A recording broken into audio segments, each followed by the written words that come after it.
앞서 속보로 전해드렸는데요. 검찰이 즉시 항고를 포기하면서 대통령이 곧 석방 절차를 밟을 것으로 보입니다. 관련해서 박성배 변호사 연결해서 자세히 알아보도록 하겠습니다. 변호사님 나와 계십니까? 네, 안녕하십니까? 네, 검찰이 항고를 포기했는데 일단 그 배경부터 좀 짚어봐야 할 것 같습니다. 어떻게 예상되십니까? 무엇보다 이 사건뿐만 아니라 이 사건 비상계엄 사태와 관련돼 민간인이 기소된 사건은 모두 이 재판부가 담당하고 있습니다. 이 재판부가 절차의 명확성을 기하기 위해서 구속기간과 관련된 해석을 상당히 엄격하게 내놓았고, 구체적인 사건을 진행하는 재판부가 그 판단을 내놓은 이상 항고를 한다고 하더라도 받아들일 가능성이 그리 높지 않아 보인다. 물론 구속기간을 날로 계산하는 관행이 존재했지만 이 사건의 재판부가 그와 같은 판단을 한 이상 항고한다고 하더라도 받아들일 가능성은 낮다고 보았고, 만약 이 법원의 판단을 받아들이지 않고 항고한다는 것 자체가 또 다른 논란을 불러일으킬 수 있다는 상당한 부담감이 작용할 것 같습니다. 예. 즉시 항고를 포기하게 되면 더 이상 구속을 할 권한 자체가 존재하지 않는 것이므로 즉각 석방이 이루어져야 합니다. 또 다른 논란이 제기될 수 있었다라고 하셨는데 그 말은 위헌 여부 이 부분을 짚어주시는 건가요? 무엇보다 구속과 관련된 각종 법령의 해석은 상당히 엄격해야 합니다. 그동안 관행에도 불구하고 법문헌상으로는 시간을 기준으로 계산해야 한다는 반론도 제기돼 왔습니다. 물론 그 이전까지 관행과 다른 해석을 내놓았습니다만 이 사건을 담당하는 재판부가 구속 취소 결정을 했음에도 불구하고 검찰이 즉시 항고를 하고 받아들여진다면 검찰 입장에서는 다행이겠습니다만 구속과 관련된 법원의 결정을 받아들이지 않고 항고했는데 상급심에서 받아들이지 않는다면 이는 부당하게 구속기간이 지나치게 연장되었다는 의미이고, 형사소송 절차 과정에서 부당한 구속기간 연장은 상당히 중요한 문제입니다. 다른 어떠한 절차 하자보다도 구속기간과 관련된 절차 하자는 매우 중요하고 나중 재판 선고를 할 때에도 상당히 큰 영향을 미치는 만큼 여러 논란을 없게 하기 위해서 항고하는 것 자체로 받아들여지지 않는다면 그 후폭풍이 상당하다는 점에서 상당한 부담을 느낀 것 같습니다. 예.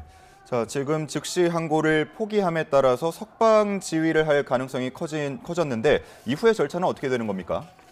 사실 보석 신청이 인용된 경우에도 신청이 인용되고 곧바로 구치소에 팩스 등으로 통지하면 즉각 석방이 이루어지게 됩니다. 구속 취소 결정이 이루어졌고 즉시 항고를 통해서 불복할 수 있는 절차가 마련돼 있어서 지금까지 검찰이 결정을 내리지 않았습니다만 즉시 항고를 포기한 이상 곧바로 구치소에 관련 팩스 등 신속한 통지 절차가 이루어지게 되고, 관련된 통지를 받은 구치소는 즉각 석방해야 합니다. 바로 그동안 입소 과정에서 확보해 주었던 의상과 핸드폰 등 그 소지품을 챙겨 즉각 석방하는 절차를 밟을 수밖에 없습니다. 예, 정확한 절차가 어떻게 되는지 설명해 주셨는데 시간이 얼마나 걸릴까요? 그리 오래 걸리지 않습니다. 보석 신청 인용의 경우에도 마찬가지고 구속 기소된 피고인이 무죄 판결을 선고받은 경우도 마찬가지고, 구속을 할 권한이 더 이상 없게 되면 팩스 등 일부 의사 전달 절차만 거치면 구치소는 곧바로 석방을 하게 됩니다. 구속과 관련된 법령의 해석은 엄격해야 할 뿐만 아니라 법원의 결정으로 더 이상 구속할 권한이 존재하지 않는다는 판단에 이르게 되면 구속은 당사자에게 가장 큰 영향을 미치는 강제 처분인 만큼 즉각적인 석방 조치가 이루어지게 됩니다. 예, 즉각적인 석방 조치가 이루어질 것이고 그 시간이 오래 걸리지 않을 거라고 짚어주셨는데 어쨌든 민간인이 아니고 현직 대통령 신분이기 때문에 경호의 문제도 궁금합니다. 그럼 이제 호송차가 아닌 경호차를 타고 나오게 되는 거죠? 그렇습니다. 석방을 하게 되면 호송차가 관여할 여지는 전혀 없습니다. 구속과 체포의 범위에서 온전히 자유로워진 상태인 만큼 경호차가 그 경호를 온전하게 담당하게 됩니다. 경호를 담당하는 과정에서 현직 대통령인 만큼 탄핵 심판, 즉 탄핵 소추가 인용된 상황이라고 하더라도 그 대통령으로서의 그 예우는 그대로 유지되어야 하고 현직 대통령으로서의 예우가 역시 그대로 유지된다고 보아야 합니다. 이전까지는 구속된 대통령인 만큼 경호처의 경호와 구치소의 감금과 관련된 조치가 어떤 형태로 병존할 수 있을지 상충되는 문제가 불거져 있었습니다만 이제는 구치소가 구금할 권한이 전혀 없는 이상 현직 대통령에 대한 경호처의 예우가 그대로 적용된다고 보아야 합니다. 예. 일각에서는 즉시 항고를 포기하지만 석방한 뒤에 법원의 판단을 다시 받는 보통 항고를 제기할 수 있다라는 관측도 내놓고 있었는데 이 보통 항고에 대해서 설명을 좀 해주시죠. 보통 항고는 기간의 제한이 일부 있습니다만 긴 시간을 두고 불복을 할 수 있는 절차입니다. 그렇지만 구속 취소와 관련된 규정은 즉시 항고 대상인 만큼 즉시 항고의 대상은 통상 보통 항고를 배제합니다. 즉시 항고는 즉각적인 판단이 필요한 대상에 적용되는 조항인데 구속 취소와 관련된 결정은 즉각적인 불복과 즉각적인 결정이 필요하다는 취지에서 즉시 항고 대상으로 삼아왔습니다. 즉시 항고를 하지 않고 향후 보통 항고로 다투는 것 자체가 법리상으로 근거가 있는지도 의문이고 예. 통상 즉시 항고로 다투지 않은 이상은 향후 법원 판결, 즉 이 사건의 심리를 모두 거친 이후에 법원 판결을 통해 향후 절차 유업성 내지는 적법성을 다투는 그 통례를 밟게 되지 또다시 보통 항고를 검찰이 제기할 가능성은 상당히 낮습니다. 네. 즉시 항고를 포기했다는 것 자체는 이미 법원의 구속 취소 결정을 받아들인다는 의미로 보아야 할 것 같습니다.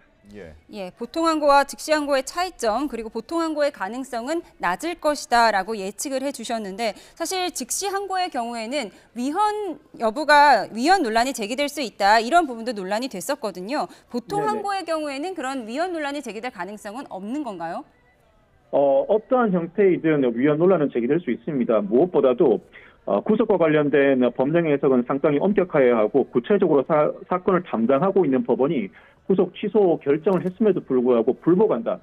즉 그 불복이 구속을 그대로 유지한 상태에서 불복과 관련된 결정이 있을 때까지 그 상태가 그대로 유지된다는 점에서 불법 부금이라는 위헌 논란이 충분히 있을 수 있습니다.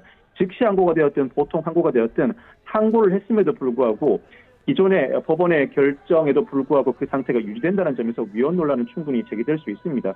아마 즉시 항고 내지는 보통 항고가 이루어진다고 하더라도 받아들여지지 않을 경우 향후 절차에 미칠 영향, 나아가 위헌 논란을 검찰로서는 의식할 수밖에 없었던 상황으로 보입니다.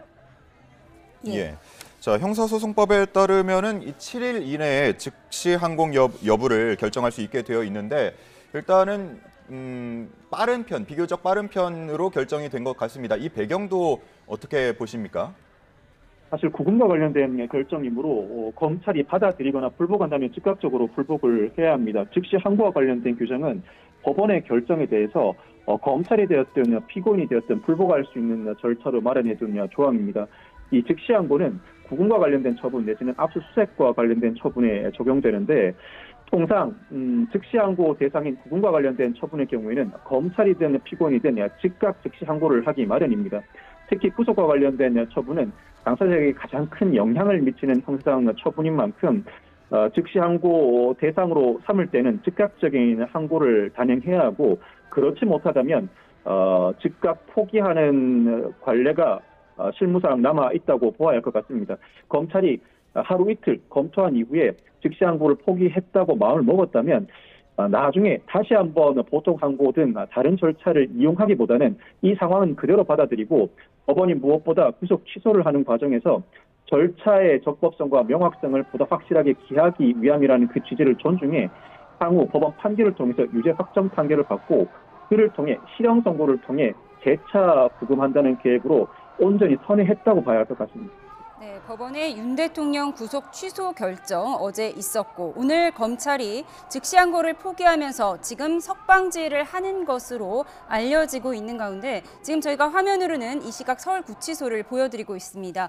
구치소 앞 집회는 밤새 이어졌는데 지지자들이 집결하면서 지금 현재 분위기는 더 고조되고 있는 상황입니다. 네, 저희는 계속해서 박성배 변호사와 이 이야기 자세히 나눠보도록 하겠습니다. 조금 전 취재기자들이 정리해주긴 했는데요. 아직 석방 지휘 요구서가 도착하지 않은 것 같습니다. 그럼 지금은 어떤 절차가 진행되고 있는 걸까요? 지소 입장에서는 구속 취소 결정이 이루어졌고 검찰이 그에 기에 불복하지 않는다고 하더라도 석방 주의서가 도착해야 곧바로 석방 절차를 밟을 수가 있습니다. 아마 검찰이 즉시 항고를 포기한 이후에 석방 주의서를 송부하는 과정으로 보이는데 그 시간이 오래 걸리지는 않습니다. 통상 1시간 이내에는 그 절차가 마무리되는 만큼 석방 주의서가 도착하는 즉시 그 형태는 보통 팩스로 먼저 석방 주의서로 송부하고 정식으로 서류를 송부하는 절차를 밟게 되는데 팩스로 송부를 받는 즉시 곧바로 석방 조치가 이루어지게 됩니다. 석방을 진행하는 과정에서 관련 물품을 정비하고 석방을 위한 당사자 신병 정리 절차가 이루어지는데 무엇보다 검찰의 석방주의 통지서가 접수되는 순간부터 구치소의 석방 절차는 곧바로 개시될 예정으로 보입니다. 예. 자, 이번 결정이 있기까지 심우정 검찰총장과 또 이번 사건 담당하는 검찰 특별수사본부 간의 의견이 굉장히 오고 간 그런 내용도 전해지고 있는데 이렇게 되면은 검찰 스스로 구속 과정 실수를 인정하는 꼴이 되지 않습니까? 책임론은 불가피하겠죠.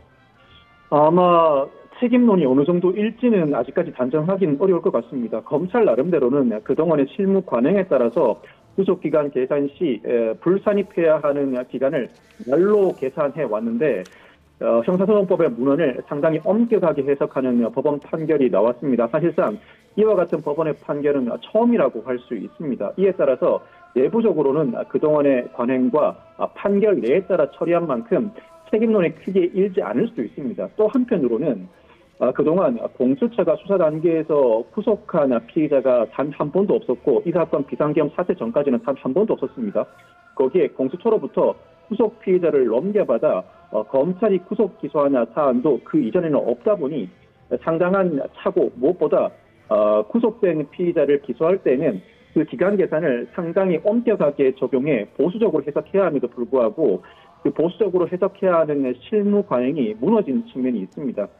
넉넉하게 기간 계산을 하지 못했던 그 과정, 공수처에 숙달되지 못함과 검찰이 이전에 이와 같은 일을 경험해 보지 못한 사유가 결합되어 이와 같은 일이 발생했는데 그 책임론이 그동안의 실무 관행에 어긋나고 이와 같은 일을 다루어 보지 못한 점이 있다고 하더라도 내부적으로 책임론이 일 가능성이 있습니다만 검찰은 검찰 나름대로 그동안의 판례에 비춰본다면 이번 법원 판결 해석이 상당히 이례적인 만큼 책임론이 어느 정도일지는 아직까지는 예단하지 못할 것 같습니다. 네, 만약 이번에 항고를 하지 않는다면 검찰이 잘못을 인정하는 것이다. 또는 항고를 한다면 위헌 논란의 가능성이 있다. 이 부분 때문에 검찰 내부에서 딜레마에 빠졌다는 보도도 나왔던 상황이었습니다. 그런데 이렇게 구속기간 계산을 잘못했다는 논란 외에 공수처의 내란죄 수사 권한이 조금 애매하다. 그래서 이 부분은 구속 절차를 취소한 후에 판단을 다시 받아야 한다는 게 어제 법원의 판단이었잖아요. 이 부분은 네. 그럼 앞으로 어떻게 정리가 될 것 같습니까? 공수처의 수사권과 검찰의 수사권은 이 사건 발생 당시부터 큰 논란의 대상이었습니다. 공수처나 검찰이나 내란죄 수사권과 관련해서는 똑같은 입장입니다. 공수처법과 검찰청법 모두 직권남용죄는 수사할 권한이 있습니다만 직권남용죄를 바탕으로 그 직권남용죄를 수사하는 과정에서 인지한 사건에 대해서 수사를 할 권한이 부여되어 있습니다.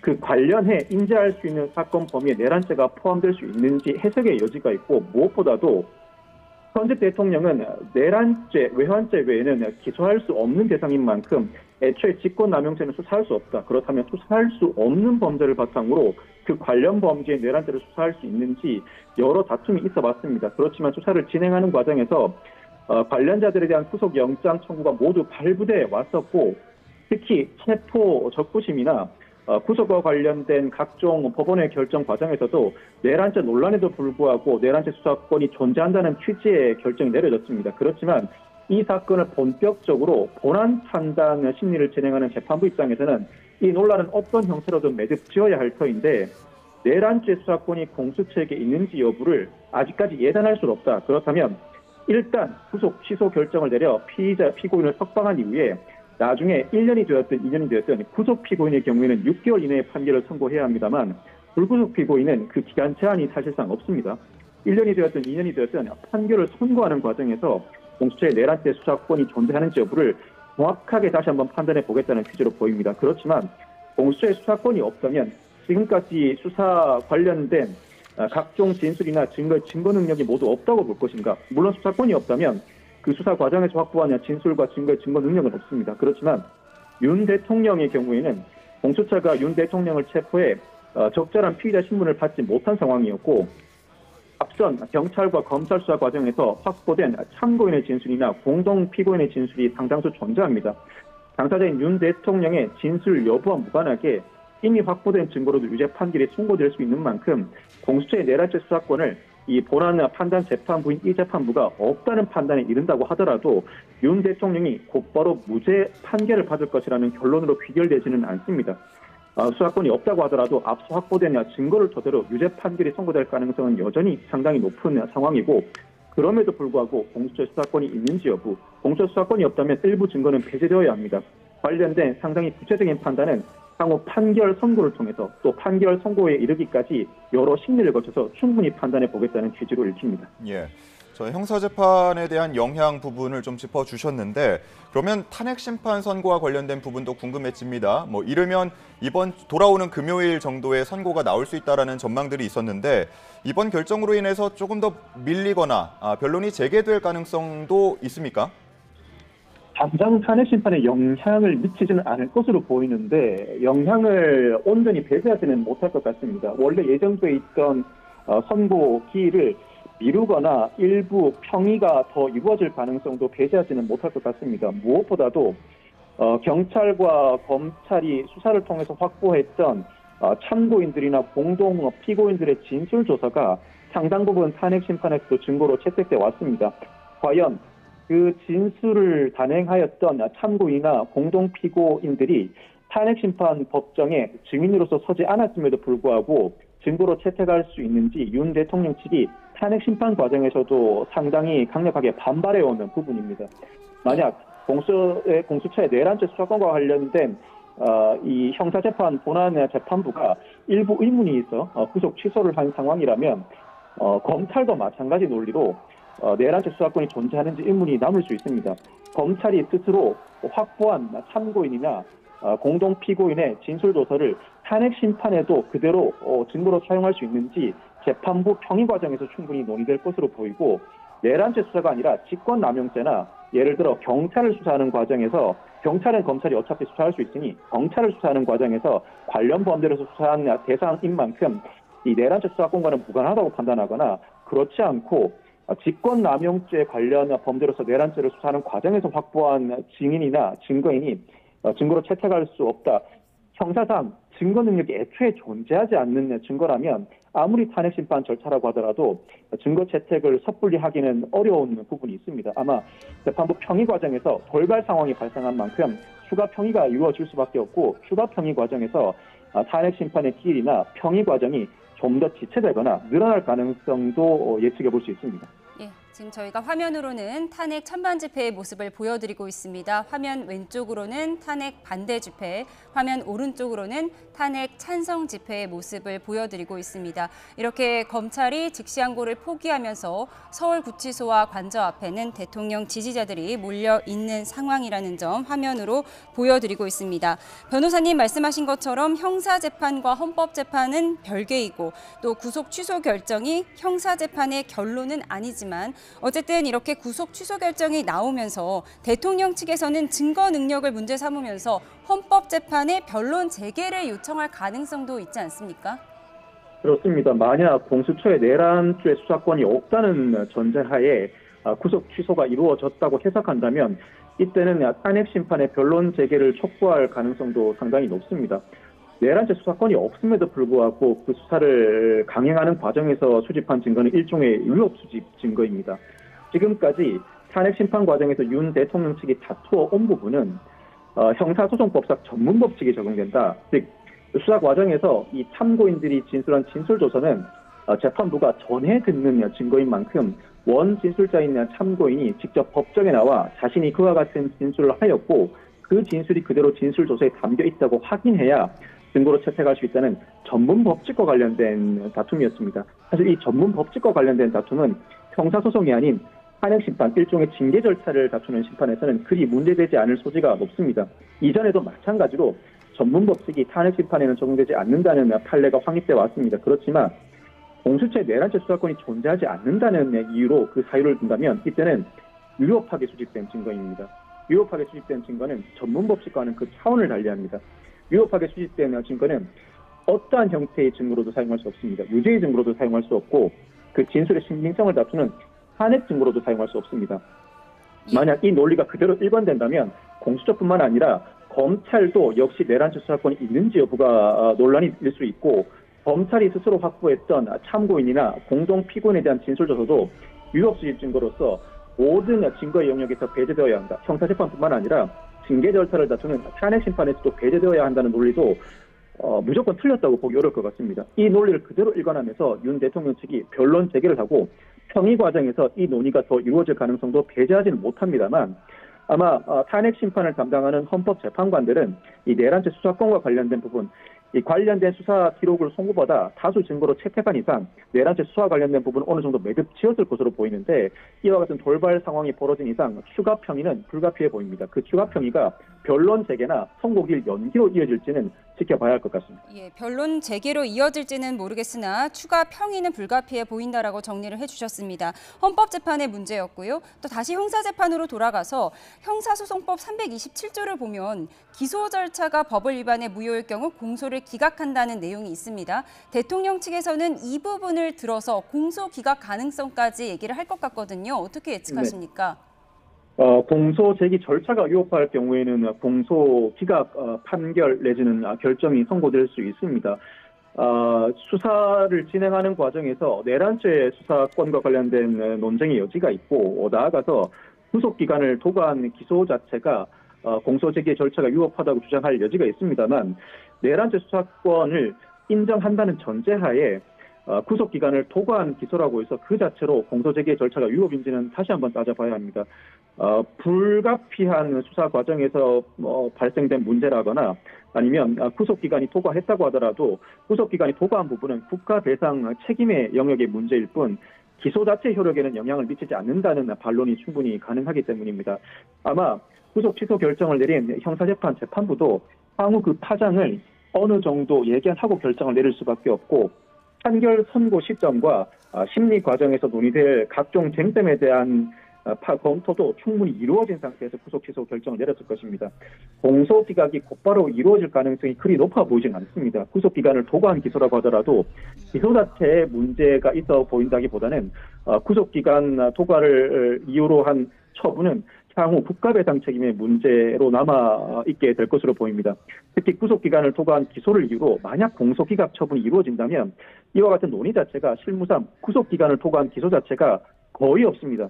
이는 검찰이 가장 크게 신경 쓰는 부분이라 구속기간이 정해져 있다면 보통 하루 또는 이틀 전에 모든 처분이 이루어져 구속기간을 도과한 기소 자체가 존재하지 않다 보니 이와 같은 논란이 거의 일어난 적이 없는데 공소제기 절차가 그 자체로 위법하다고 볼 여지가 있습니다만 만약 공소제기 절차가 위법하다는 이유로 공소기각이 이루어진다면 검찰이 아마 또다시 기소를 단행할 가능성이 높습니다.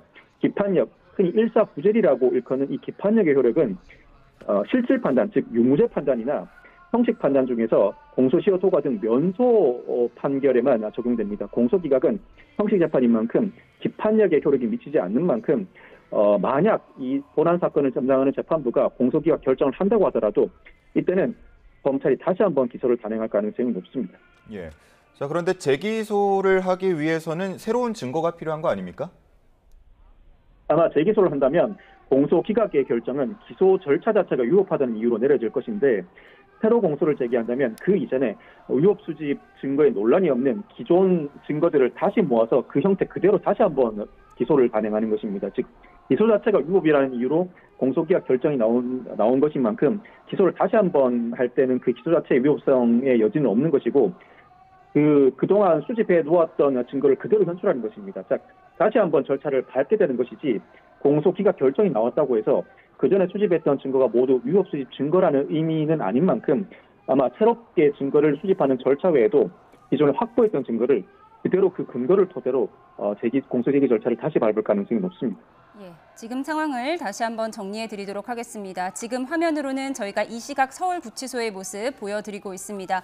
대통령이 곧 석방될 것으로 보이면서 지지자들이 몰려있는 상황인데요. 대검찰청이 윤 대통령에 대한 구속 취소 인용 결정에 대해 불복 절차를 밟지 않는 방향으로 결론을 내렸다는 것 계속해서 속보로 전해드리고 있습니다. 조금 더 정리해드리면 대검찰청은 어제 지휘부 회의에서 구속 취소에 대한 집행정지 효력이 있는 즉시항고를 얘기하지 않는 게 적절하다고 보고 윤 대통령을 석방하라고 수사팀에 지시한 것으로 전해지고 있습니다. 지휘부 회의에서는 항고하지 않고 대통령에 대한 내란죄 형사재판에서 다투는 게 효과적이라는 의견이 나온 것으로 알려졌는데요. 다만 즉시 항고를 포기하고 대통령을 석방하라는 지시에 대해서 계엄 사태를 수사하고 있는 담당 수사팀, 검찰 특수본이 다른 의견을 주장하면서 최종 결정이 지연되고 있다는 취재 기자의 전언입니다. 그럼 아직까지도 이견이 정리되진 않았지만 대검의 지시를 놓고 최종 결정이 지연되는 상황이지만 대검이 포기를 지시했기 때문에 즉시 항고를 포기했다고 지시했기 때문에 우리는 대통령이 곧 석방된다 이렇게 보고 대비를 해도 되는 거죠. 그렇게 봐야 하지 않을까 싶습니다. 물론 검사는 한 명 한 명이 행정기관으로서 독자적인 판단하는 권한이 있습니다. 그렇지만 검사는 아직도 그 비판에도 불구하고 검사 동일체의 원칙을 그대로 유지하고 있고 그 검사 동일체의 원칙에 따라 구체적 사건과 관련해 상급자의 명령에 불복하지 못하고 그대로 따라야 할 의무도 존재하고 있습니다. 대검찰청이 그대로 결정을 내렸다면 아마 실무자들은 받아들일 수밖에 없고 아마 지금의 과정은 상부층과 실무자 간의 협의 내지는 상부층이 실무자를 설득하는 과정이라고 보아야 할 것 같습니다. 이미 검찰 조직이 즉시 항고를 포기하겠다고 결정한 이상 실무자는 그 결정을 따를 수밖에 없고 그 결정을 따른다면 곧바로 구치소에 석방주의 통지서를 보내 구치소가 석방 절차를 즉각 밟게 됩니다. 아직까지도 내부에 이견이 있고 실무자 입장에서는 일부 이 구속 취소 결정을 그대로 따른다면 실무자의 착오 내지는 과실을 자인하는 셈일 뿐만 아니라 기존의 관행에 반대되는 법원의 결정에 대해서는 한 번 더 불복 절차를 밟아야 한다는 의견을 제시하고 있는 것으로 보이는데 그럼에도 불구하고 지휘부가 이와 같은 결정을 내렸다면 현재까지도 잔존하고 있는 검찰청법상 검사 동일체의 원칙에 따라 그 지위는 그대로 따라야 할 것으로 보입니다. 예. 저희가 지금 이 시각 서울구치소 모습을 계속 보여드리고 있는데 보여드리는 이유가 이제 이곳으로 석방지휘서가 송달이 될 수도 있고 또 윤 대통령이 나오는 모습을 우리가 확인할 수 있기 때문입니다. 석방지휘서는 뭐 문서 형태로 전달돼야 된다, 뭐 이런 명시된 규정이 있습니까? 관련된 규정에 따라서 문서 형태로 전달하도록 하고 있습니다. 그리고 먼저 상황에 따라서는 급한 경우 전화 연락으로 석방지휘서가 도달할 것이라고 먼저 통보를 해둔 뒤에 팩스나 우편 등을 통해서 석방지휘서를 송달하게 되는데 통상 먼저 전화 연락을 받은 구치소는 석방을 위한 준비 절차에 돌입하고 그렇다고 하더라도 석방지휘서가 팩스 등 어떤 형태로든 문서로 통지되어야 그때부터 본격적인 석방 절차를 밟게 됩니다. 아마 검찰 내부에서 그 설득 과정을 밟느라 석방주의 통지서를 발송하지는 않은 것 같은데 그 시간이 오래 걸리지는 않을 것으로 보이고 석방주의 통지서를 구치소에 발송해 구치소가 그 석방주의 통지서를 받는 즉시 곧바로 석방 절차는 진행됩니다. 석방주의 통지서를 받고 구치소가 피의자 내지는 피고를 석방하는 시간은 그리 오래 걸리지 않습니다. 1시간 내에는 모든 절차가 이루어진다고 보셔도 무방합니다. 예, 그러면 만약에 이제 석방이 돼서 그리고 대통령 관저에 도착하기까지 그 과정도 한번 짚어주시죠. 만약 석방이 된다면 서울구치소는 그 이름과 달리 과천에 소재해 있습니다.